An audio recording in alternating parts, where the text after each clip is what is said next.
buenas tardes, comienza el Café de Periodista. Vamos a saludar a los tertulianos de hoy y vamos a darle también las felicidades porque a Tomás López no lo había visto después del 31. Buenas tardes, don Tomás, ¿cómo está? Feliz año nuevo, Jorge, a Feliz toda la año nuevo. audiencia. Espero que 2023 vaya genial. Y yo le doy muchas gracias porque continúe un año más con todos ustedes y con nosotros. Y también hemos recuperado, y no fue fácil, a Gloria Artiles. Buenas tardes, Gloria.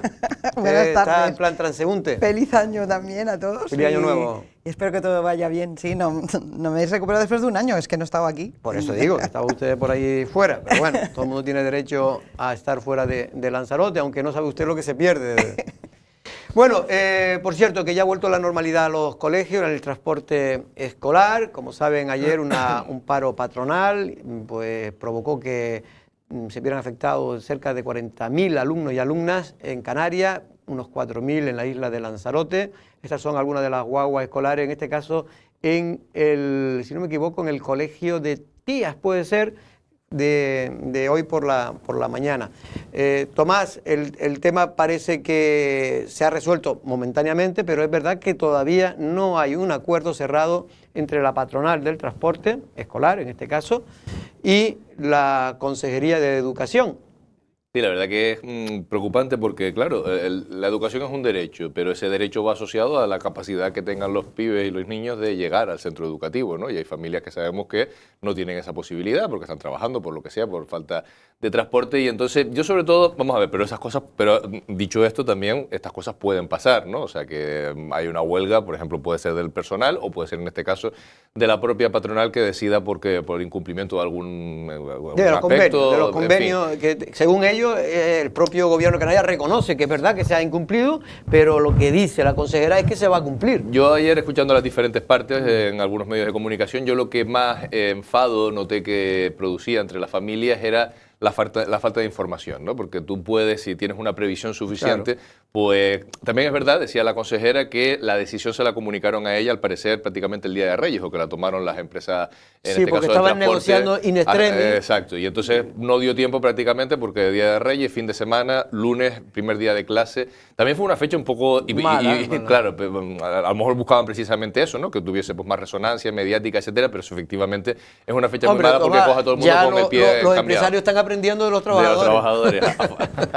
A fastidiar cuando toca huelga, ¿no? Pero bueno, en definitiva, pero yo sí pienso que quizás hoy en día existen los medios suficientes de canales, me refiero, de comunicación con la familia, como para informar este tipo de cosas. Es verdad que la administración educativa, como otras muchas, pero especialmente la educativa, en fechas vacacionales prácticamente para, o sea, es una cosa, porque a veces lo necesitamos, ¿no? Y entonces, pues a lo mejor el día 7, que se podía haber comunicado, que era viernes y tal, por SMS, porque las familias, o sea, los centros educativos tienen los SMS de todos y de las familias. O sea, cuando un chico a primera hora no viene temprano, le llega un correo y un mensaje al móvil de la familia, y eso seguramente hubiese facilitado mucho, porque seguramente habrá familias que en ese momento incluso dejaron al chico en la parada de guaguas y dice, y ahora... Hay denuncias de AMPA, por ejemplo, en la isla de Fuerteventura, de familias que dejaron los niños porque no tenían conocimiento, porque en Gran Canaria y Tenerife creo que funcionó mejor la comunicación. En las islas menos pobladas, en este caso Lanzarote y Fuerteventura, de las islas orientales,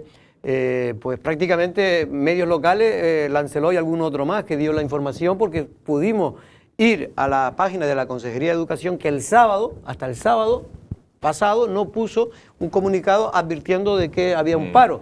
Claro, no se le dio la publicidad suficiente gracias a los periódicos de Gran Canaria y de Tenerife en este caso, y algunos medios locales como el nuestro pudieron informar a la población. Sí, bueno, de hecho ahí hay una falta de previsión siempre en la administración pública, que gastan mucho dinero en publicidad que a veces no saben qué meter, y sin embargo, este tipo de información que es absolutamente vital, si tú no puedes mandarla por SMS o no lo puedes hacer a través de las AMPAs o a través de los centros escolares, tú puedes habilitar enseguida que se haga una campaña masiva de publicidad para que se informe, ¿no?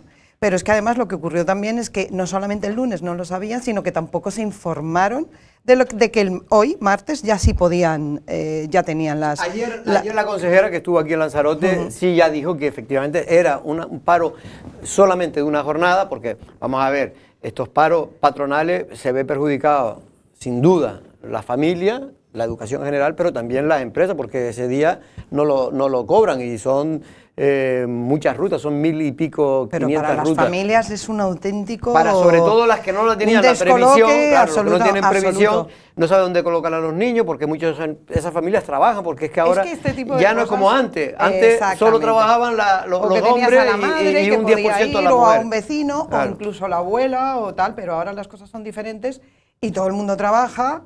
Y es un disparate, o sea, te descoloca absolutamente todo el día y luego tampoco saber qué va a pasar al día siguiente. Entonces, todo este tema que también tiene que ver mucho con la conciliación, todo esto que se Este es el nos llena colegio de la tía. boca. ¿Ustedes qué saben, Tomás? ¿Crees que puede ser el colegio de tía? Porque O el no, de tía o el de ella, o sea, pero no, el de seguramente tía. el de Ahora, tía. ahora me están diciendo De ya. todos modos, ese tema de informar cuando suceden este tipo de cosas, que son cosas que son de carácter inmediato, ahí la consejería tiene que estar un sábado día 7, no, el sábado sí, fue el día 7, día tiene 7. que estar. No, es el decir, sábado día 7, insisto, al sí, mediodía. pero no se mandó absolutamente se mandó ningún tipo lo de que orden se de llama publicidad. en la web de Sí, ellos se pero mandó. ¿quién se mete en Pero la web y quién sabe en la web? Ni siquiera, que yo no quiero tampoco meter la pata, pero al menos en los periódicos, en las redacciones de los periódicos locales, no llegó. Nosotros nos enteramos de milagro porque ya estábamos preavisados por parte de algunas empresas de aquí, de Lanzarote, que querían que comunicáramos, Pero es que precisamente para que Pero no para fueran eso los está niños. la información institucional, precisamente, no solamente para tú emitir la publicidad que a ti te interesa, sino la que interesa verdaderamente a los ciudadanos. El Para nivel eso de está. comunicación debería ser similar Para al eso está. al que ha habido, por ejemplo, cuando se han suspendido las clases, como por ejemplo lo tuvimos este año, ¿no? Por la Efectivamente. tormenta tropical que hubo en el mes de septiembre.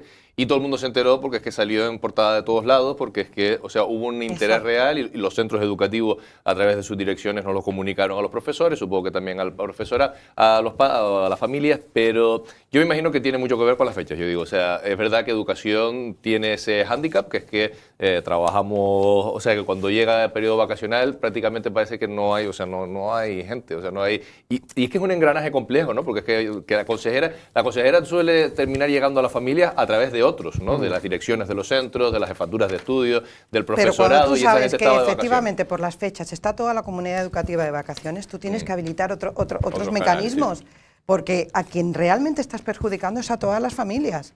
Entonces, yo creo que se puede hacer muchísimo mejor y que se puede prever, y no solamente en educación, en un montón de cosas, también como cuando se cierra el tráfico una avenida, porque y generalmente muchas veces ni siquiera se informa. Para eso está la administración, para informar para el interés general de los ciudadanos, no solamente para lo que te interesa informar. Creo que eso hay que estar un poco más atentos y más previsores. En cualquier caso, la única buena noticia de ayer en educación, Tomás, es que la consejera de educación, la conejera precisamente, en este caso Manuela Armas, pues anunció por fin que se van a acometer seguramente para la próxima legislatura muchas obras en la isla de Lanzarote que va a mejorar la infraestructura. Es verdad que se ha echado de menos, igual que en carreteras y en otras infraestructuras, que este año prácticamente lo que se ha hecho en educación en Lanzarote era obras que ya se habían empezado y casi culminado, como el Colegio de la Destila, el Instituto de Aría y también el SEO de Playa Blanca. Pero bueno, en cualquier caso es positivo porque esas obras hay que hacerlas y esperemos que no solo sean promesas electorales, que muchas veces se queda en eso, en promesas electorales, se anuncian proyectos, redacción de proyectos, pero a la hora de la verdad hemos pasado 4 años y insisto, a excepción de los proyectos que ya venían realizándose de la anterior administración, en este caso de Coalición Canaria, pero podía haber sido de otro partido, son las que realmente se han culminado durante estos 4 años. Sí, yo por ejemplo escuchaba, algunas cosas sí son positivas, creo que ya desde el año que viene, posiblemente, eso comentaba la consejera, el Conservatorio de Música, que eso sí es una buena noticia, porque hay mucha gente que estudia en el Conservatorio de Música, incluso desde edades tempranas, pero a partir de determinado nivel tienen que irse o a Las Palmas o a Tenerife, y parece que va a completarse. Yo la verdad es que no sé exactamente cómo es el plan de estudios, digamos, de los estudios musicales, pero como que se va a completar un ciclo más, en fin, que se va a poder llegar un poco más allá, y está bien porque hay gente que lo compatibiliza complementa en ocasiones con otros estudios o incluso con el trabajo la formación musical, y eso creo que es positivo. Luego, con respecto a infraestructuras, es verdad que yo he visto relativamente poco, aparte de terminar lo que se estaba haciendo, y además demandas que eran pues perentorias, porque es que recordemos, por ejemplo, la de Estila, es que tenían a los chiquillos allí en un descampado, o sea, era una cosa que demasiado duró, o sea, demasiado tardó. Porque y además se retrasó. Exacto, por la problemática que hubo por la vivienda, que estaba ahí en medio, en fin, eso fue demasiado largo, y menos mal que por fin tenemos la verdad es que quedó un colegio un centro muy digno, muy verdad, por lo menos moderno, desde fuera. Muy bonito. Y algunos que estudiamos ahí cuando era el viejo, Generalísimo. Generalísimo, sí, señor, en los años 60. Pero lo del nombre Generalísimo duró hasta casi el siglo XX, sí, XXI. Sí, como todo, que se va... Hay tantos obstáculos también burocráticos, que es lo que estabas hablando tú, Jorge, ¿no? O sea, se anuncian tantas cosas y después le perdemos la vista porque... se superpone un proyecto a otro. Efectivamente. Y luego muchas veces hay que decir, la culpa no es del gobierno. Hay que decirlo, la culpa no es del gobierno. Ayer tuvimos aquí a Pedro Viera, parlamentario del Partido Socialista, y él reconocía que no se había ejecutado todo lo que estaba previsto, pero que muchas veces, por ejemplo, ponía el tema de los barracones, los modulares, las aulas modulares de Costa Teguise, que todavía siguen. Fue una de las grandes críticas del Partido Socialista cuando estaba en la oposición. Y bien criticado, y bien buenas, eran críticas yo creo que acertadas. No había otra forma para poder hacerlo rápido y hicieron eso. ¿Por qué? Porque no se preveyó con el tiempo suficiente el número de alumnos que iba a haber en Lanzarote. Pero bueno, ha pasado 4 años y no se ha arreglado. Y está el Partido Socialista, que era el que lo criticaba. Y él decía que tampoco era culpa de ellos, que era que los terrenos no se daban por parte del Ayuntamiento de Teguise. Yo de todas maneras sí que le reconozco a esta administración o a este gobierno, por ejemplo, algunas cosas son muy pequeñas, pero por ejemplo el tema de, tiene que ver con infraestructura, pero sí que ya en secundaria, por lo menos en primero de la ESO, y creo que aplicable a segundo, no sé si ya a partir del año que viene segundo, han bajado la ratio, no mucho, o sea, creo que es 27 lo que hay, y antes había 33. Pero parece que no, pero ese tipo de cosas que a veces no es tanto de infraestructura, sino máximo alumnos 27, aula. Exacto, son 27 y antes estaba en 33, y es que con 33 es casi... Está muy bien. ¿Sabes cuántos eran cuando yo estudiaba? 42. Y se nota. 42. Sí, pero el tipo de educación tampoco es la misma, o sea, no se le puede... Ahora es mucho mejor, yo creo. No lo sé, si es mejor o peor, pero se supone que más individualizada... En algunas cosas mejor, en otras cosas... No, efectivamente, mejor no. Yo lo que quiero decir que antes también aquí hay un índice de fracaso escolar altísimo porque la gente tenía que abandonar los estudios, pero por falta... La familia hacía un esfuerzo extraordinario para que los hijos pudieran estudiar y al final, si alguien no aprobaba, pues el padre lo quitaba. Y yo que empecé en el sistema educativo ya en los años 80, mediados de los años 80, es que tampoco tiene nada que ver la juventud de aquel momento con la de este, o sea... el nivel, digamos, de disciplina, a veces casi militar, que había en los centros educativos, eso se ha perdido. Entonces, no es lo mismo, claro, no es lo mismo 40 chicos tranquilos que 27. Antes estaba bien que nos dieran un cocorrón, algunos daban cocotazo también, pero ahora los que me están viendo, muchos de los que nos están viendo, hasta lo veían bien que le dieran cocotazo a su hijo, porque a veces y muchos lo seguirán viendo bien. Porque a veces se lo merecían. Una cosa es lo que piensas y otra cosa es lo que hagas. Pero eso que se exige. De hecho, antes el profesor se le daba porque también se lo habían ganado, los profesores también, los maestros de aquella época también se lo habían ganado, me refiero a la buena fama, no la mala fama. Habían algunos que realmente había que darle de comer aparte. La condición de autoridad. Pero en general los profesores tenían el respeto de no, pero estamos en otro momento y yo lo entiendo. De la familia, y me parece bien, me parece bien que también haya cambiado eso. O sea, estamos en unas sociedades democráticas en las que ya los jóvenes han nacido con la democracia dentro, y tú no le puedes decir a un chico, porque lo digo yo, es que esa frase ya ha desaparecido de los centros educativos. O sea, tú le tienes que explicar, pero tenerle que explicar el por qué tomas una decisión es un tiempo. Además se exige la individualización, el que los chicos que tienen necesidades educativas tienen que ser atendidos de manera individual. Entonces, claro, meter a 30 y pico chicos, o sea, esos pequeños detalles de bajar en 4, en 5 la ratio, yo sí que y espero que se siga haciendo en el resto de cursos y gobierne quien gobierne, o sea, que sí, porque al final redunda en... Todos hemos sido alumnos y hemos sido algunos más buenos y más malos también. Alumnos, no me refiero a la hora de estudiar, sino de comportarse en la clase. De todas maneras también... Yo recuerdo en mi época, aquello, yo no sé cómo los profesores, ya en la época ya más moderna, me refiero ya cuando Franco había muerto, ya empezó un poco el cachondeo en el sentido de que los alumnos hacíamos un poco lo que nos daba la gana. Y tampoco hay que olvidar que, ahora también hay muchísimos problemas de autoridad de los profesores en el sentido, es decir, yo creo que esto es un reto. Ahora es más complicado. Es decir, hay cosas que efectivamente se han mejorado, pero también hay nuevos desafíos, porque ahora mismo también muchas veces dices que hacen lo que les da la gana, no los puedes... Y lo que tú decías antes era porque yo mando, y ahora debe ser no porque yo mando, sino porque tengo conocimiento, porque soy mayor que tú, porque yo sé por qué estoy haciendo esto, es decir, pero también tiene que haber una cierta autoridad, porque si no hay autoridad... Sí, autoridad, pero lo otro que tipo pasa de es que autoridad. es una autoridad diferente al ordeno y mando Sí. y cuesta más, pero hay muchos problemas también en las aulas, No, hay Jorge. muchos problemas, más de la Muchos, cuenta, como digo yo. muchos. Y en cualquier caso, yo siempre lo que digo es que los padres, los hijos no nos damos cuenta hasta que eres mayor, los esfuerzos que hacen la familia, muchas familias, para que sus hijos puedan estudiar. No digo ya nada a aquellos que llegan a la universidad, ¿no? Pero es el valor más grande que puede dar la familia, el mejor regalo que puede dar un hijo es la educación. Bueno, vamos a otro tema porque el turismo ha funcionado relativamente bien en el año 2022, sobre todo a partir del mes de principio del verano hasta ahora mismo, y las navidades han sido bastante buenas en el sector turístico de Canarias en general y también el de la isla de Lanzarote. Hemos hablado con Susana, que es la presidenta de la Confederación Turística o de la Federación Turística de la isla de Lanzarote, y ella efectivamente confirmaba los buenos datos. Tenemos siempre dos nacionalidades que destacan enormemente. Por un lado, el mercado británico, que a lo largo de todo el año es un turista absolutamente fiel a nuestro destino, a Lanzarote, afortunadamente, y máximo pues también en los periodos vacacionales, ¿no? Un turismo más familiar en esta época de Navidad, y también resaltar el turismo nacional. Pero hemos visto cómo en el 2022, y sobre todo una vez incluso, ¿no?, pues levantadas las restricciones y por tanto con la posibilidad de viajar a otros destinos, se ha mantenido fiel a Lanzarote, y es uno de los mercados que más hemos crecido porcentualmente. Bueno, es cierto, Gloria, que el turismo ha funcionado relativamente bien en 2022, que realmente se ha recuperado gran parte de ese turismo que se perdió, evidentemente por la pandemia. Todavía es verdad que no estamos en datos prepandémicos, pero todo apunta que puede conseguirse en el año 2023. Al menos esa es la esperanza del sector. Por lo menos los datos de AENA, que es lo que he visto también en Lancelot, pues me imagino que habrá sido una nota de prensa, de AENA, que habla de pasajeros, no habla de turistas. Sí decía que había subido casi un 1% el año 2022 frente a 2019. Sí, yo ahí sí me creo en el nivel de pasajeros. Otra cosa son los turistas, las estadísticas que da Frontur, que de eso no tenemos mucha información, ¿no? O sea, lo que sí sabemos es lo que... De momento, oficialmente, al menos el Cabildo, que yo sepa, no lo ha dado. No.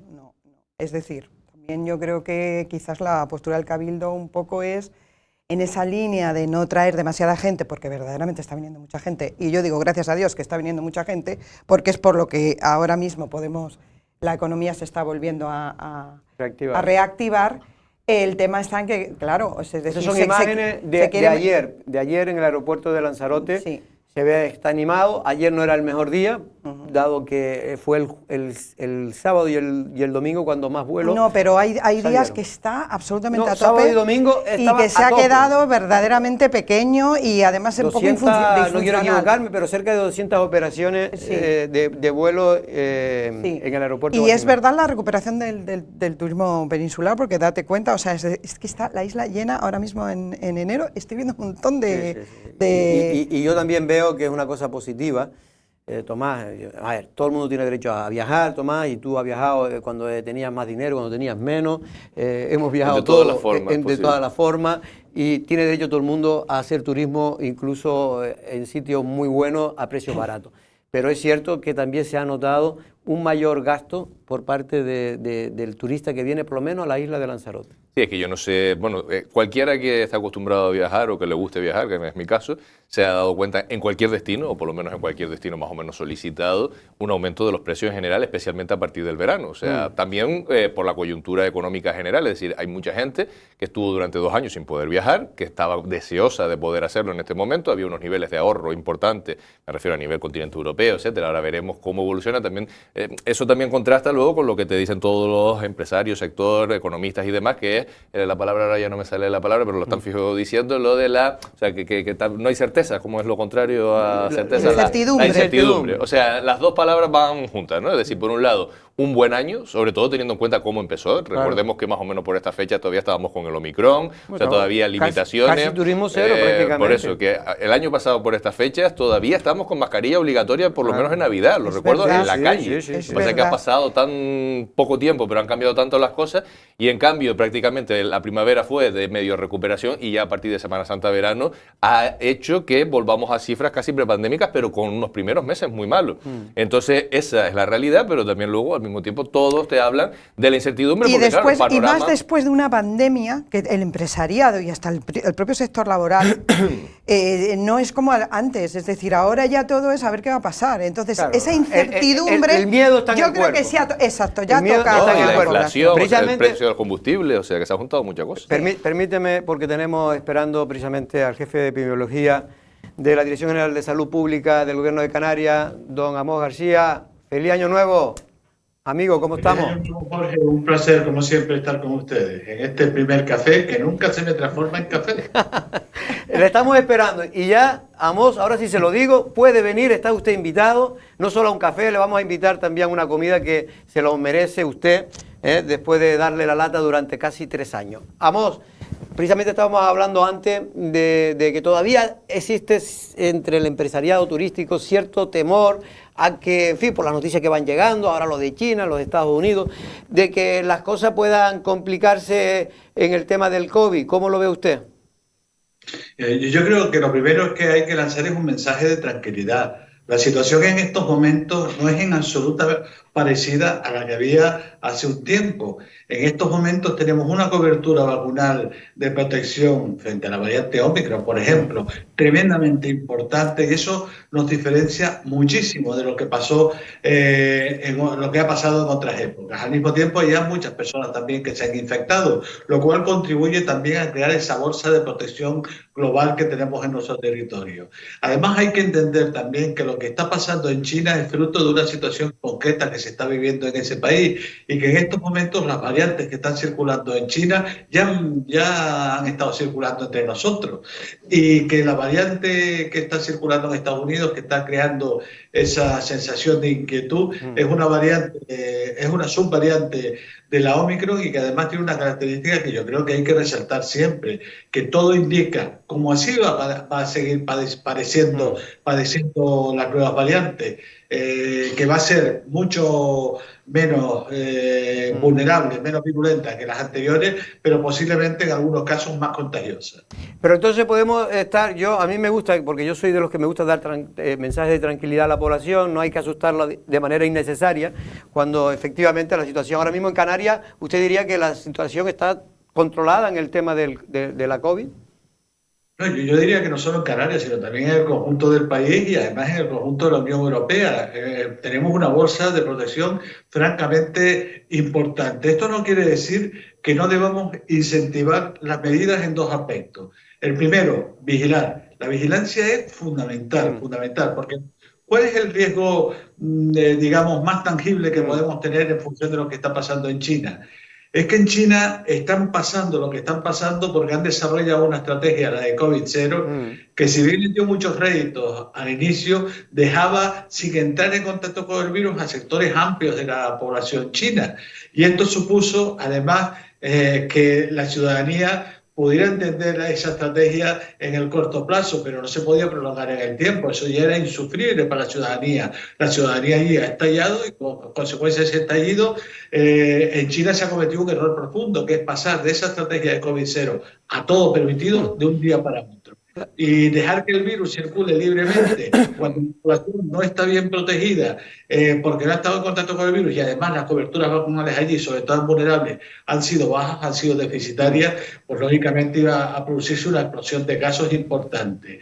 ¿Qué significa eso con respecto a nosotros? Que el único riesgo es que allí, siendo tan elevada la población, si el virus sigue circulando con gran intensidad y no lo controlen, eso va a dar lugar a una sucesiva aparición de casos y la posibilidad de aparición de nuevas variantes. Por eso es fundamental vigilar, vigilar y vigilar, para detectar la posibilidad de aparición de una nueva variante diferente que están circulando en estos momentos o han circulado en estos momentos por nuestro medio, para establecer los mecanismos oportunos de control. Y sobre todo, exigirle a China que sea transparente en cuanto a la información que desarrollan, que tienen en su país. Es fundamental que allí secuencien y nos informen de las variantes que están detectando. Yo sé, y eso escapa del poder de los profesionales, cae en el campo de los políticos. Y en ese sentido, la OMS sí te puedo asegurar que está teniendo reuniones permanentes con las autoridades chinas para pedirles eso, una información fiable, clara y contrastada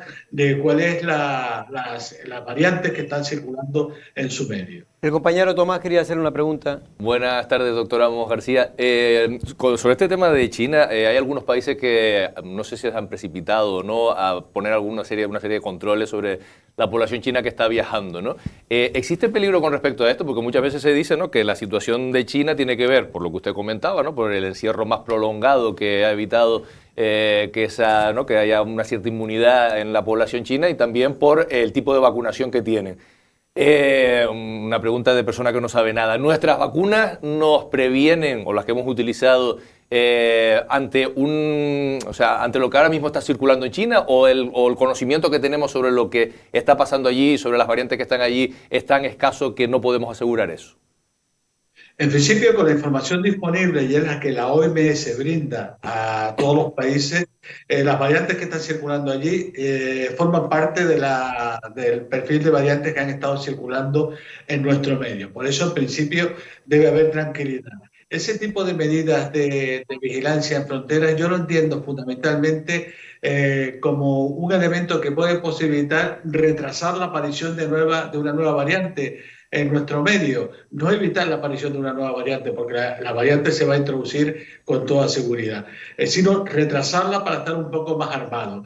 Desde esa perspectiva, hay que ser también muy cuidadoso con todo este tipo de medidas para no estar en un terreno dramático de lo que puede ser otra vez atizar los perfiles de la xenofobia frente a determinados ciudadanos proceden de China. Y además una cuestión que me parece también importante. ¿Por qué se plantea este control sobre los ciudadanos chinos y no sobre los estadounidenses que están teniendo la presencia de la nueva variante de Sacroque? Sí. Venga, vamos terminando. Gloria Artiles. Sí, yo quería preguntarle, porque efectivamente hubo una temporada que teníamos todos los días el número de fallecimientos, el número de casos. Ahora ya eso es una información que no se está dando, lógicamente, porque todo está mucho más tranquilo. Pero ¿qué es lo que pasa? Yo creo que la gente querríamos saber si ya estamos en el comienzo o ya podemos atisbar que se va a tratar el COVID como si fuera una especie de gripe o que pueda ser estacional. ¿Eso ya se puede ver o todavía no estamos en una situación así? Yo creo que estaremos gracias por la pregunta, yo creo que estaremos en muchas más condiciones de saber dar una respuesta a esa pregunta cuando acabe el invierno este. Estamos en un momento que puede ser clave en la evolución de la pandemia. Estamos en un momento en que si hacemos las cosas en el invierno, en el periodo estacional en el que va a haber un incremento en el número de casos, como ya no hemos parado de decir los que trabajamos en este campo, básicamente porque en el invierno las navidades aumentan los desplazamientos, aumentan las reacciones humanas y eso es más proclive al contagio que en otras épocas del año, y además porque en el invierno los virus respiratorios tienen su periodo estacional clave para diseminarse. Si hacemos las cosas bien en este invierno y somos capaces de llegar cuando acabe el invierno a una situación, a un estado en que hemos tenido ese incremento en el número de casos, pero no ha sido un crecimiento expansivo como tuvimos en las últimas navidades, posiblemente estaremos en condiciones claras de verle un poco el principio del fin a este drama. Yo creo que el invierno va a ser clave, veremos cómo acaba el invierno, se valorará la situación y ya la OMS incluso lo está comentando, que si las cosas salen razonablemente en el invierno, posiblemente estamos en el principio del fin del drama. Y ya solamente la última pregunta, Amos. El tema de las mascarillas, he oído de todo. Hay gente que dicen que en vista de lo que está ocurriendo en China y en Estados Unidos y tal, que no sería contraproducente pues exigir la mascarilla incluso en los espacios abiertos. No, yo en cambio soy de los que creo, por lo que leo, que lo que hay que aplicarse son las vigilancias personales de cada uno y el sentido común. ¿Usted cómo lo ve? Sí, yo creo que lo has dicho muy bien. Yo creo que debe haber una mezcla de ambas circunstancias. Aplicar el sentido común y además no olvidar algo que creo que es importante. Las mascarillas no son obligatorias, pero eso no quiere decir que no sean recomendables para determinados ámbitos de población. Si una persona es de edad avanzada, si una persona tiene una patología de base importante y va a acudir a un espacio interior donde van a haber más personas o bien a un espacio exterior donde va a haber muchedumbre, yo le recomiendo a ese vulnerable que se ponga la mascarilla sin lugar a dudas, sin lugar a dudas.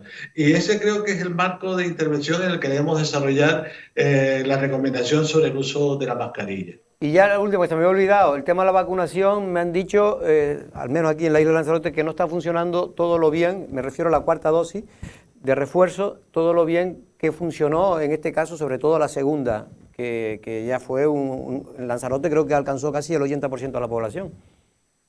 Sí, y es verdad, no solo en Lanzarote, en el resto de las islas ocurre lo mismo. Hemos tenido unas coberturas vacunales fantásticas en las primeras dosis, sin embargo, la dosis de recuerdo, la cuarta dosis o segunda dosis de refuerzo a la población mayor de 60 años, o bien incluso la tercera dosis de refuerzo a aquellas personas que tienen dos en edades inferiores a los 60 años, pues no tienen las coberturas que nos gustaría a los que trabajamos en este campo. Y cuidado, esto no quiere decir que la población esté rechazando las vacunas, que sean negacionistas, no, porque si no se hubieran puesto la primera dosis. Lo que quiere decir es que tenemos que entender el hartazgo, el cansancio, el hastío que tienen sectores amplios de la población hacia esta situación de pandemia que ha durado muchísimo tiempo. Pero además también debido a una percepción falsa de que ya está todo el pescado vendido, de que ya hemos acabado con este problema. Y oye, hemos conseguido acabar con el brote agudo de la pandemia, pero cuidado, seguimos en pandemia. Ya. Y la realidad de lo que está pasando en China y la realidad de lo que está pasando en Estados Unidos nos indican eso, que seguimos en pandemia. Por lo tanto, avancemos en lo que es fundamental, protegernos bien, protegernos con seguridad, con rotundidad. Y eso pasa por administrarnos las dosis de refuerzo. Amos, me alegra mucho verlo después de 2022, ahora en 2023 están con tanta salud y dando mensajes positivos y también mensajes que tienen que ser responsables de cara a la opinión pública. Muchas gracias y un abrazo. Nada, un abrazo, siempre es un placer estar con ustedes, Jorge, de Venga. verdad. Un abrazo, Amos. Bueno, pues Amos, el jefe de epidemiología de la Dirección General de Salud Pública del Gobierno de Canarias. Bueno, yo creo que también una de las cosas, que ya no tengo más tiempo para hablar de este tema, pero yo creo que la gente se ha relajado, no sé lo que piensa esta mesa, también porque creen que, bueno, que prefieren pasar, saben que están expuestos a poder coger otra vez la COVID o la gripe, pero están dispuestos a pasar la enfermedad porque, sobre todo las personas menores de 60 años, porque consideran que, bueno, que a esas edades se puede soportar con relativa facilidad la enfermedad. Hombre, yo creo que de manera, aunque fuese de manera intuitiva, la gente supo cuando apareció la pandemia y durante el primer año, que fuera de manera intuitiva, que aunque tú no te fueses a morir, porque tenías una edad y una salud tal, pero que sí podías, pues por ejemplo, presionar el sistema sanitario más de la cuenta. Es decir, yo creo que todos tuvimos también hubo una campaña importante en medios de comunicación, instituciones, que era necesaria, porque precisamente había un miedo de eso, más de que, o sea, aparte de las muertes directas que pudiese causar, o de la enfermedad, o de las consecuencias, digamos, directas, porque somos una sociedad, o sea, no somos individuos que nos vamos muriendo, somos una sociedad que tenemos que proteger. Yo, aunque no tenga la edad, aunque sea una persona joven, tengo que proteger a mi abuelo, tengo que proteger a mi abuela. Si mi abuela va para el centro de salud, pues que la atiendan, que no la tengan en medio del pasillo, que no le... Y eso era lo que realmente que los respiradores asustaba. Eso ya no está ocurriendo, o sea, ahora mismo la presión asistencial por COVID pues no es esa, y yo entiendo que además, unido a lo que comentaba el propio doctor Amos García Rojas, que es que también hay una fatiga, o sea, todos estamos deseando volver a una vida lo más normal posible, y creo que forma parte de la normalidad. Y a veces la gente lo que quiere es olvidarse ya de que existe. Yo sigo poniéndome la mascarilla, como bien recomienda el doctor, en sitios donde mucha gente cerrada. Sí, o sea, es decir, oye, eso es cada una uno cosa es libre, y además digo que cada uno aplica su propia y además, protección, ¿no? ahora en el 99% del tiempo, pues evidentemente no la tenemos. No, porque Pero la cuando hay mascarilla también, lo dijo también el doctor, por ejemplo, lo que ocurrió en China es que al estar la gente, y por eso también están cayendo mucha gente, cayeron en este invierno en España, porque estaban acostumbrados a la mascarilla todo el tiempo y las defensas naturales no se desarrollaron como tenía que desarrollarse, es decir, que tiene sus pros y también tiene sus contras. Pero bueno, vamos a otro asunto. Lo importante es que Lanzarote y Canarias y España en general, y hay que decir todo el mundo porque esto es una pandemia, a excepción de China y Estados Unidos, que parece que las cosas están más complicando, se está complicando más, el resto todavía está la cosa bastante bien. Por cierto, hay una noticia que puede traer cola, en este caso me refiero a esa denuncia pública que ha realizado la Asociación de Pescadores de la Santa. ¿A quién ha denunciado en este caso? Al secretismo que ellos consideran que ha existido en torno al proyecto de la famosa desaladora para agua agrícola que se va a construir en el municipio de Tinajo. Es una vieja reivindicación de los agricultores de Tinajo que ha acogido el alcalde de Tinajo, Jesús Mallín, y ha presionado al gobierno de Canarias para que se pueda, y al Cabildo de Lanzarote, para que se pueda realizar esa inversión en los próximos meses en la isla de Lanzarote. Al parecer, estos pescadores no es que estén en contra de la desaladora, porque consideran que puede ser importante para el sector primario, para los campesinos, pero consideran que puede ser altamente negativo el proyecto tal y como está redactado, porque puede producir, en este caso, una catástrofe en las aguas cercanas al pueblo de la Santa. Los integrantes de la Asociación de Pescadores de la Santa se han pronunciado en contra del emisario submarino de la nueva desaladora que se proyecta desde hace años en esa zona del municipio de Tinajo, una vieja demanda del sector primario. Los pescadores de la Santa no están en contra de la desaladora en sí, que consideran esencial para el sector primario del municipio. En cambio, uno de los miembros fundadores de esta asociación, Wenceslao Olivero, exige mayor información de un proyecto que puede afectar gravemente a la flora y fauna marina, como puede ser el pulpo, las almejas orejonas y en general a todos los pescados. El único criadero que tenemos, antes va a salir la saladora, y eso sería un crimen. La oreja de mar, que es la almeja de aquí, toda clase de pescado, hasta langostinos que hay dentro del lago, que entra y sale, pulpo, que está viviendo mucha gente del pulpo también, es gente que vive de la mar y vive del pulpo, que lo cogen de tierra también. Y vamos, hay una cantidad de pescados, si quieren demostrarlo, echamos un arte un día para que sepa lo que hay dentro del lago. Olivero cree que hay otras formas de hacer las cosas y al menos evitar que la salmuera que produce la desalación del agua del mar se tire por otro lado y no en la mejor zona pesquera de la Santa. Que no se tire nada para el mar por ahí, y además ahí en la potable antiguamente, la Bentancora, a todo caso que se saque por el otro lado, que no se saque por ahí, que es una punta de surferos también. Los marineros piden al alcalde de Tinajo que se reúna con el sector y se busquen alternativas. Pedimos es que tenga más reuniones con los marineros, surferos, pescadores todos juntos, que no se hagan las cosas a las escondidas. El proyecto de la desaladora de la Santa es una vieja reivindicación de los agricultores y del alcalde Jesús Machín, quien lo considera fundamental para salvar el campo. Ya ha superado el proyecto el informe ambiental y tiene un coste de más de 10 millones de euros en sus diferentes fases. Para mí son estos temas complicados, porque yo creo que era una vieja reivindicación, se ha conseguido prácticamente, creo que ya se ha superado el informe medioambiental, y ahora el problema es que cuando ya está prácticamente el proyecto a punto de salir, pues hay, por falta de información según los pescadores que desconocían que se iba a echar la salmuera es lo que queda finalmente después de desalar el agua salada, y se iba a echar pues próximo a unos pesqueros o caladeros que ellos consideran que serían nefastos para la fauna y flora de la zona. Complicado es, porque a mí la primera cosa que se me ocurre cuando veo esta pieza es decir, pero ¿cómo van a, digamos, a vestir un santo para desvestir a otro? Claro. ¿No? Porque son dos sectores que son, digamos, sensibles, o sea, son dos sectores que no están bollantes ninguno de los dos, ni la agricultura por un lado, ni tampoco la pesca, y por lo tanto necesitan de una especial protección y todo lo que sea en beneficio de ambos bien estará, ¿no?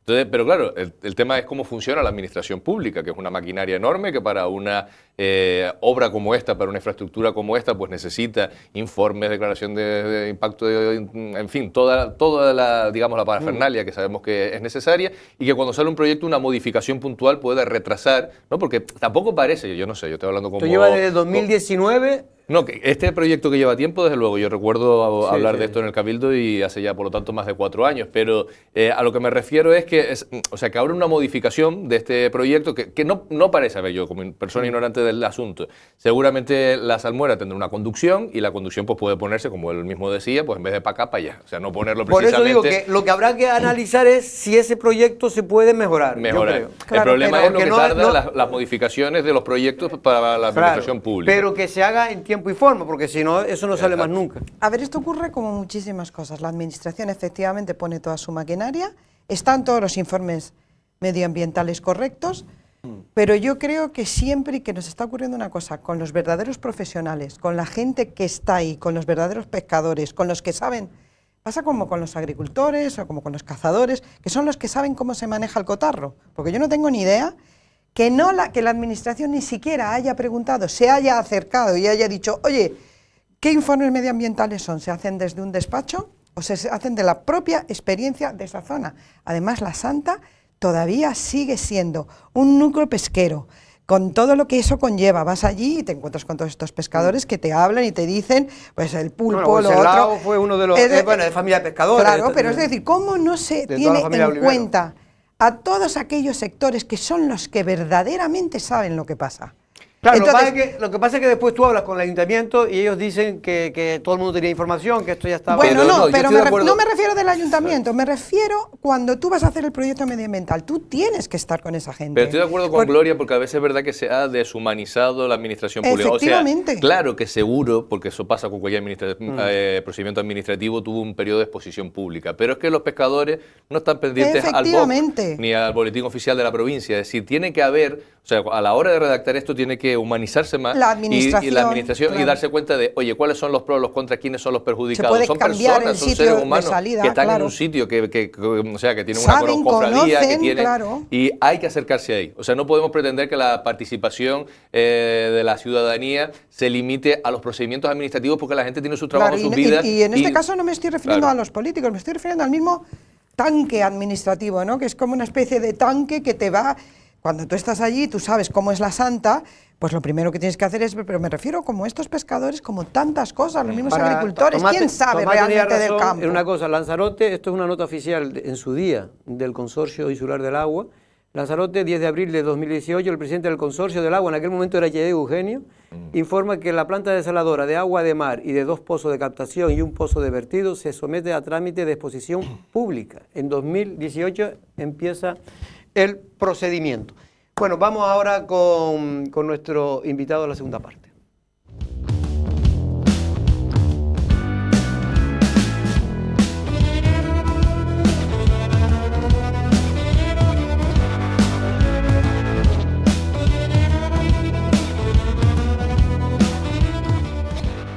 Bueno, hoy vamos a hablar, en este caso, con José Montelongo. Él es miembro del partido de la Agrupación Socialista de Lanzarote, si no me equivoco. Fue miembro importante y destacado del Partido Socialista de la isla de Lanzarote.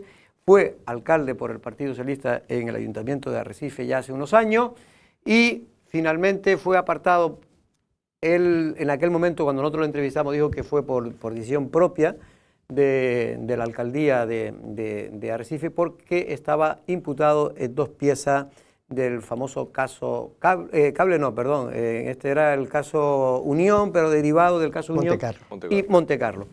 Don José Montelongo, buenas tardes. Buenas tardes, Jorge. Y muchas gracias por estar aquí. Y la noticia que quería darle a todos es que salió absuelto de toda imputación, de todo cargo en este caso, definitivamente el día 22 de diciembre, ¿puede ser?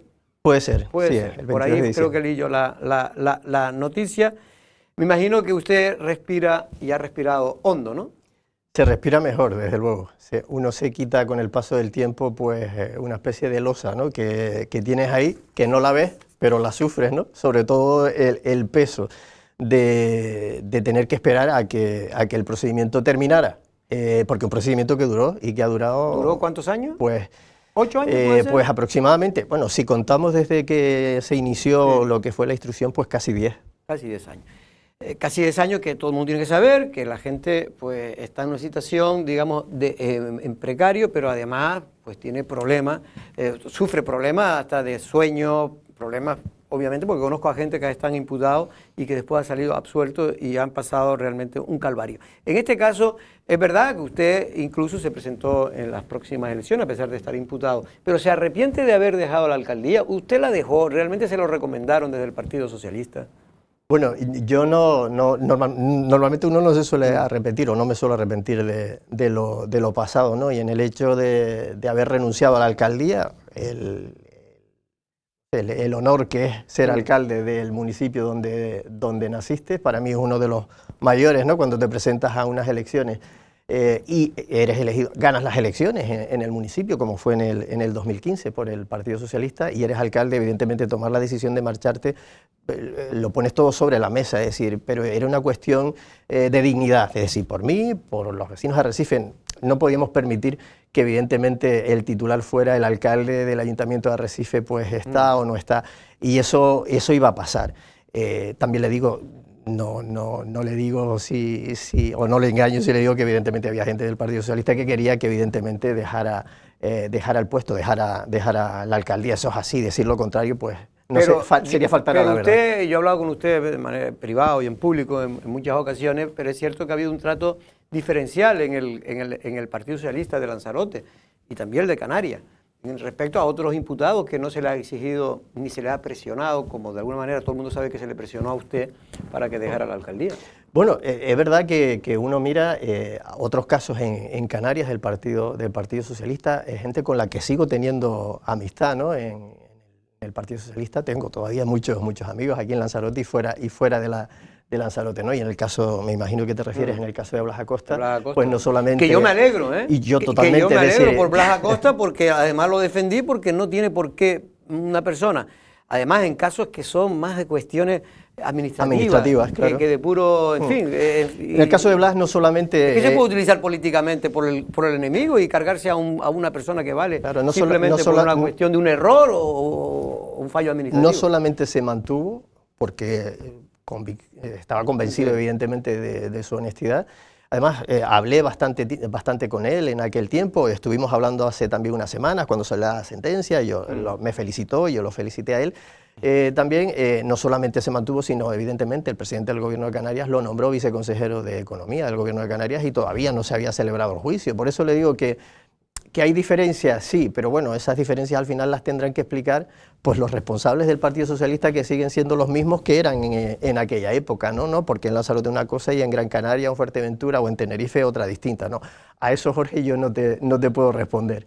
Tomás, ¿quieres preguntar algo sobre...? Sí, yo sobre el tema de las imputaciones y la derivada que pueda tener en la vida política de la gente, he tenido discusiones con, o sea, yo creo que casi todos, ¿no? Porque hubo un momento en la historia de la política, de Lanzarote especialmente, pero de nuestro ámbito, que esto estaba muy en boga. O sea, fulano está imputado, esto está imputado, ¿no? Y qué decisión tenían que tomar los partidos, las personas, a la hora de asumir esa condición de imputado, ahora se llama... investigado. Que parece que suena un poco más, ¿no? más light. Y tengo mis dudas, uno mismo las tiene, ¿no? Yo siempre he pensado que es preferible que se deje el cargo ante cualquier sospecha y que luego se pueda regresar a la vida pública. Es verdad que el tiempo que pasa entre que te imputan y que puedas salir absuelto es demasiado largo quizás y puede además, no solamente desde el punto de vista político, sino incluso personal, ser doloroso ese tránsito, ¿no? Usted, echando la vista atrás y eso, haciendo un balance, ¿no? De lo que supuso la imputación, el dejar el cargo, ¿con qué se queda? O sea, pero no ya para usted, sino para cualquier caso de estas características. Es decir, como sociedad, ¿cómo deberíamos ver esas situaciones legales que por el ejercicio de un cargo puedes verte pues salpicado o con una sospecha que luego se podrá corroborar o no? Partimos de la base que, Tomás, como bien acabas de decir, que entre una cosa y la finalización de lo que es un procedimiento judicial normalmente suele pasar bastante tiempo. Yo tomé la decisión, es verdad, que como decía hace un momento, le comentaba a Jorge que había gente que evidentemente quería que me marchara, pero al final la decisión es una decisión tuya, es una decisión personal. Tú eres el alcalde y tú decides o quedarte contra viento y marea o marcharte porque entiendes que es lo mejor para ti, pero para ti, para tu familia, para tus hijos, porque al final tienes hijos y están en edad de entender o de que alguien le comente algo sobre su padre o mis propios padres, porque Si hay algo también que llevaré ahí también es que también lo pasaron mal y mi padre no vio el final de este procedimiento, falleció hace 4 años y lo pasó muy mal al principio. ¿Qué es lo que debiera hacer las personas cuando resultan pues que investigadas por cualquier motivo dentro de una administración? Que dentro de una administración pública y más en un ayuntamiento puede pasar, es decir, le puede pasar a cualquiera, le puede pasar a un político, le puede pasar a un propio técnico. Hoy en día muchas veces o a un propio funcionario. Hoy vemos muchas veces en el Ayuntamiento de Arrecife como a veces las cosas no salen precisamente fruto de esa incertidumbre o ese miedo o ese temor a tomar o firmar un informe. Hablo en este caso de la parte funcionarial. Es muy complicado, es decir, cada persona tendrá su forma de ver las cosas. Yo en ese momento tomé la que entendí la decisión más adecuada, que era la de apartarme, y no me arrepiento de ello, desde luego que no. Gloria. Pues yo sinceramente le veo muy comedido y muy elegante con lo que está diciendo, porque después de 10 años habiendo sufrido ese martirio, algo que evidentemente durante 10 años, si usted mismo lo está diciendo, cómo afecta a los hijos, cómo afecta a los padres, cómo le afecta a usted mismo, cómo toda su carrera política se ha truncado, que usted tendría sus aspiraciones como cualquier persona, a mí me parece que utilizar políticamente una imputación judicial para cargarse a una persona por las razones que seas, que yo estoy seguro que usted sabe por qué, me parece que es algo que efectivamente no está hecho por ley. Una persona imputada puede presentarse, puede seguir en el cargo. Y precisamente por eso coincido con mi compañero en que es muy complicado. Pero en su caso, cuando uno sabe que es inocente y que está siendo utilizado torticeramente, no por mis adversarios políticos, sino por los enemigos que tengo dentro, ahí es cuando yo sinceramente le veo y yo no sé si yo podría reaccionar como usted está reaccionando. Mi pregunta es, ¿quién le va a resarcir a usted de estos 10 años ahora? Pues es una pregunta un poco para reflexionarla, ¿no? Es decir, esto no se resarce con nada, eso es indiscutible. Es que yo creo que no hay resarcimiento posible después de 10 años. Desde luego que no. Al final, el hecho de que uno se quiera volver a presentar, como lo hice en el año 2019, y creo que también, Tomás, la pregunta iba por ahí, es decir, vas con la verdad por delante, me refiero. Mira, estoy en esta situación judicial, pero aún así me presento, que la gente lo sepa y el que, en este caso, el que entienda y el que me quiera apoyar en esta nueva andadura, como la hice al frente de otro partido, que lo haga, pero de forma abierta. Y después el tema del tiempo perdido. Es decir, los tiempos judiciales son los que son. Yo tengo mucho respeto por las decisiones judiciales. Evidentemente sabía que esta tenía que ser así, no podía ser de otra manera, porque desde el principio mantuve mi honestidad y mi honorabilidad. Pero bueno, es un tiempo que no se resarce. Y yo lo que trato, Gloria, es de no mirar para atrás, sino tratar de mirar hacia adelante, ¿no? Y ver, pues todavía lo que me depara la vida, ¿no? Yo creo que todavía soy joven y creo que todavía tengo muchas cosas por hacer. Tanto se convierte en injusta, y más en este tipo de casos. ¿Qué se podría hacer ahí? Porque la justicia no puede mantener un caso de este tipo 10 años, claro, como tantas cosas. Claro, ¿no? los procedimientos al final, en este caso, en el que estaba yo y 9 personas más, éramos 10 personas, es decir, un procedimiento con un montón de información. Por cierto, los delitos que se le imputaba era sobre todo que se le había pagado a una empresa por delante de otra, o que se le había pagado por servicios no prestados.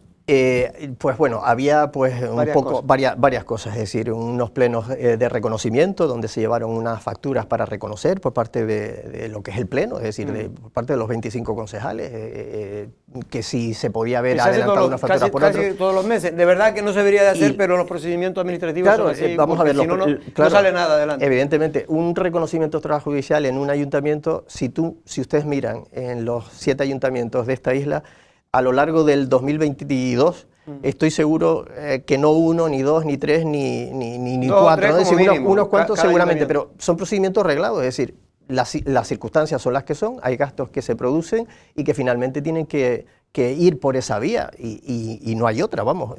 De hecho, si no se paga esa factura, se puede haber un enriquecimiento por parte de la administración, es decir, de una empresa que ha prestado un servicio y luego no se la paga. Pero el problema estaba en que esas facturas se suponía que estaban infladas. Otra cosa es que la parte política... No, que inflada o que se hubiera hecho sin haber hecho el trabajo. O que estaban fraccionadas, que yo había con tanto caso no recuerdo.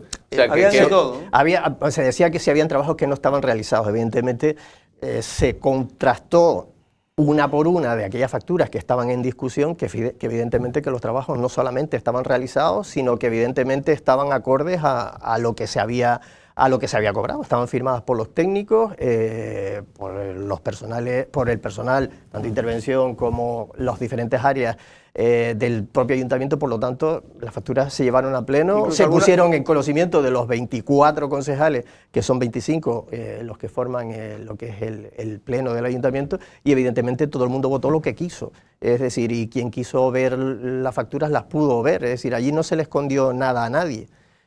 Y ahora simplemente que ahora queda pendiente otro caso, simplemente para terminar ya el tema judicial y pasar más al futuro, queda pendiente el caso también, que es muy parecido, ¿no? El de Tunera, ¿no? Queda otra pieza de este caso, porque se hicieron varias piezas separadas, y bueno, queda esta que espero pues a final de este mes, principio del mes de febrero, pues bueno, pues que se sustancie, ¿no? Lo más rápidamente posible. Pero ya el juicio se va a celebrar. Hay fechas, sí, hay fechas, entre finales de enero y principio de febrero. Entre aquí es más o menos lo mismo, ¿no? Por y la audiencia. Es lo mismo. Sí, se habla de los reconocimientos extrajudiciales por parte del ayuntamiento, en este caso otra empresa, pero bueno, pues ahí tendremos que, otra vez, que es en lo que estamos centrados ahora, pues preparando pues nuestra defensa con los abogados y demás, pues para que salga de la mejor manera posible. Creo que están utilizando muchas páginas de los periódicos locales de actos que se celebraron y que ponen en duda la justicia, pero ustedes con las páginas de los periódicos locales pueden ver que... Sí, hay algunos técnicos que han aportado documentación, es decir, de publicidad de ciertos actos, sí, claro. ¿Tú querías decir algo, Tomás? No, sobre ya empezando a hablar del tema de futuro, porque efectivamente usted es una persona todavía joven, quizás el hecho de haber salido absuelto por lo menos en esta parte, seguramente pues su nombre, yo creo que cualquier persona, ¿no? Le guste más José Montelón o no, pues dice una persona que ha sufrido 10 años, además en un sitio pequeño como Lanzarote, hablándose de imputación, que tuvo que dejar la alcaldía, en fin, esa figura sale reforzada. Usted se presentó la última ocasión con un partido de reciente creación, que era la agrupación, creo que era Socialista de Lanzarote. El contexto político ya en aquel momento era negativo, o sea, era malo para una formación de esas características. O sea, hubo una polarización del voto en las grandes formaciones políticas, ¿no? Al contrario de lo que había pasado en la legislatura anterior, y no tuvieron representación. Usted cuando se plantea, no sé si se plantea el regreso, pero por lo menos sí, como parte de esa formación política, ¿hacia dónde van ahora mismo como agrupación socialista de Lanzarote? Bueno, nosotros nos presentamos, de verdad, que era una situación compleja, era un partido nuevo, de nueva creación, y que costó mucho, es decir, porque éramos un grupo de personas que optamos por seguir participando en política, ¿no? Es verdad que no sacamos representación en el Ayuntamiento de Arrecife, pero sacamos 900 votos en Arrecife. 900 votos son mucha gente. Es que eso voy, que a lo mejor sumar esos 900 votos a otra formación política compensa más que tirarlos, entre comillas, a la basura, que fue lo que pasó en la última legislatura, claro, y a lo mejor por eso... No tienes representación y al final, como quien dice, pues son votos que no son operativos, ¿no? Pero es verdad que le agradecimos en aquel momento a aquellas 900 personas, con los pocos medios que teníamos, que fuimos capaces de que nos votaran. ¿Qué es lo que haremos a partir de ahora? Pues sinceramente no lo sé. Nosotros, el partido sigue vivo, es decir, hay compañeros, compañeras en este caso, que también participan incluso en alguna tertulia en este medio, alguna tertulia radiofónica. El partido sigue, porque nosotros formamos parte de la vida social también de Arrecife. En el mes de diciembre hicimos una recogida de alimentos y de juguetes para colaborar con Calor y Café y con Curros. Eso lo seguimos haciendo y lo seguiremos haciendo. De cara a mayo del 2023, pues no lo sé. Habrá que ver las posibilidades que se plantean, si hay otras fuerzas políticas que entiendan que la agrupación socialista por Lanzarote les pueda aportar personas y evidentemente votos si llegamos a un acuerdo, y todo se estudiará. Es decir, ahora yo personalmente no tengo nada decidido más allá de la vista puesta en la celebración del próximo juicio a final de este mes. José, una curiosidad, la presidenta del Cabildo y actual secretaria general del Partido Socialista, Dolores Corujo, ¿le ha llamado, le ha dicho algo una vez que salió usted absuelto? Ha habido muchas personas que me han llamado del Partido Socialista, como decía antes, de Lanzarote y fuera de Lanzarote, no solamente llamadas, es decir, de voz, sino WhatsApp y audios y demás. Del partido aquí en Lanzarote ha habido mucha gente que me ha llamado y mucha gente que no. ¿Se ha olvidado? Sí, debe ser. Venga, Y Gloria. también mucha gente de otros partidos, imagino, y, otros, y Sí, de sí, otro... sí. Me ha sorprendido la gente del propio Partido Socialista que me han llamado, las que no también, del Partido Socialista, pero también la gente de otros partidos que sin tener esa afinidad o esa cercanía conmigo, pues te llaman y te felicitan y te animan. Sobre todo ¿no? se alegran, ¿no? He entendido Porque yo también- creo que hay mucha gente que se alegra, sobre todo. Yo creo que tenemos que alegrarnos siempre que salga alguien desimputado o absuelto en estos casos, porque esto significa que no se ha cometido una irregularidad, ¿no? No, y sobre todo también que muchas veces con el adversario político somos los primeros, por lo menos los partidos, los integrantes de los partidos, en atacar a otras personas. En este momento, por ejemplo, en Coalición Canaria también hay alguna persona así. Enseguida, hasta que la justicia no diga lo que tiene que decir, no sabemos si una persona... Hay que dar la presunción de inocencia. Yo ahí soy clara, vamos. No, en ese Y me sentido, alegro- yo quería hacer una pregunta que, a colación de lo que tú estás diciendo. En este caso, por ejemplo, hay un caso muy conocido, ¿no? Que es el de Pedro Sanginés, que está imputado, pues no sé Efectivamente. en cuántas piezas judiciales ya. No sé si le quedarán alguna todavía más, pero de momento son, que yo sepa, 3, si no me equivoco. Usted, por ejemplo, habla con Pedro, sabe la situación que puede estar pasando el hombre. Hombre, no, hace mucho tiempo que no coincido con Pedro, evidentemente las circunstancias por las que se pasa, evidentemente las conozco y no se pasa bien. Pero hay un principio básico en derecho que yo creo que hay algunos partidos, como decía Gloria, que se olvidan de él, que es el principio de la presunción de inocencia. Y el Partido Socialista, y tengo que decir, y eso también tengo que tornar el mea culpa también, que en su momento, y Tomás hablaba antes de aquellos años en los que la efervescencia hacía decir, pues con la aparición de Podemos, pues un poco que se puso el listón de una forma que era difícilmente fácil de cumplir. Pero vamos, pasado el tiempo y con la objetividad que te da pues eso, la experiencia, dices tú, mira, aquí el principio de presunción de inocencia tiene que Sea estar quien por sea encima y venga de donde de todo, venga. y evidentemente que la justicia hable, que se tome su tiempo, que se investigue, que haga su trabajo y que finalmente falle en un sentido o en otro. Pero desde luego que ya la experiencia me ha hecho pues ser cauto a la hora de hacer o dar valoraciones sobre ciertos temas Pues en los mira, que, eso está en bien, los que porque yo creo principalmente que no conoces todo. el trasfondo. Si no conoces el trasfondo, Claro, evidentemente efectivamente. conoces Pero lo que tú- muchas veces se transmite a través de los medios de comunicación. Y es muy difícil a veces sacar una No, y conclusión. sobre todo porque yo creo que efectivamente, yo creo que en un momento determinado el caso Unión pues fue altamente mediático, originó, habían prácticas efectivamente corruptas en la isla de Lanzarote, que yo creo que fue bueno que surgiera, pero la exageración que se transmitió posiblemente de lo sucedido ya era importante, la instrucción del caso era importante poner la máxima pena a los que estaban investigados, en este caso muchas veces de manera injusta, hasta el punto que también otro socialista, como era Segundo Rodríguez, incluso fue, y el hombre lo pasó muy mal, obviamente como cualquiera, fue encarcelado en este caso, ¿no? Es que eso ya es... Y finalmente ni siquiera llegó a juicio, ¿no? Quiero decir que hay que tener mucho cuidado, ¿no? Y yo siempre digo que ese principio que quizás se rompió en esos momentos que tú dices, es un principio que está en muchos de los tribunales, que dice que prefiere que una persona inocente, Indubio pro reo. sí, efectivamente, que una persona inocente, que una persona culpable salga absuelta a que a un inocente lo declaren culpable. Digo esto porque esto hay que hacerlo pensar, es difícil, muchas veces las circunstancias que había en aquellos momentos pues eran muy distintas a las que... También yo a las creo que hay. tuvo una parte positiva. O sea, es obvio el sufrimiento que debió haber para determinadas personas, Pero pero... sí, eso es mucha injusticia. Sí, pero también es verdad que yo creo que a partir de entonces todos andaron con más ojos. Es decir, Sí. además hay que tener también el contexto. O sea, el contexto era un momento de plena crisis económica, había estallado la crisis de 2008 y de repente nos empezamos a enterar en medio del sufrimiento humano también de los vecinos y las vecinas, que es que había mucho dinero por ahí en diferentes instituciones, ¿no? Que con una alegría se había estado dinero, obras públicas, en fin, comisiones y demás. Yo creo que fue positivo que hiciésemos... Perdón, de manera, o sea, que la democracia, digamos, se armase, incluso hubo cambios legales, etcétera. Otra cosa es la injusticia que se pudo cometer, incluso a nivel personal. Y las utilizaciones que se hicieron también. posiblemente. Yo creo que es que el Utilizaciones nivel de se ética, hicieron. sinceramente, lo pienso verdaderamente, hace 15, 20 años, el nivel de ética política se ha degenerado de manera... O sea, esto antes no hubiera ocurrido de esa forma, no se hubiera utilizado a lo mejor de esa manera. Y efectivamente, lo que dice Tomás es cierto, en un momento donde el dinero se está despilfarrando, por cierto, también como ahora.